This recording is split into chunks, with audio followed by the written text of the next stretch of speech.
3,500 মানুষের যে সমাগম হয়েছে এবং এখানে আমাদের কমিটির লোকজন যারা আছেন আপনারা পাগল হয়ে যাওয়ার কোনো কারণ নাই, শ্রমিক জগতের মধ্যে অস্থির হয়ে যাওয়ার কোনো কারণ নেই। কমিটির লোকজন যদি এবং খারাপ চাকরি শিবির করবে যে শ্রদ্ধা জ্ঞাপন করেছে, খুশি হয়েছে, তারা সব মিলে আজকের অনুষ্ঠানকে ঘিরে আপনি বলার কি বলবেন? আমি প্রথমত আল্লাহ রাব্বুল আলামিনের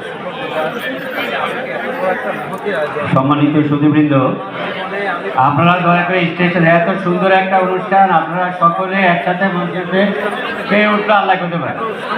দয়া করে মঞ্চটা ছাড়েন, আমরা প্রথম পর্বে শেষ করি। দ্বিতীয় পর্বে আমাদের মনোজ্ঞ সাংস্কৃতিক অনুষ্ঠান রয়েছে, আমরা সেই অনুষ্ঠান উপভোগ করব। এরপরে আমরা রাতে আমাদের ভোজ রয়েছে, নৈশভোজ রয়েছে, নৈশভোজের মাধ্যমে আমাদের এই অনুষ্ঠান শেষ হবে।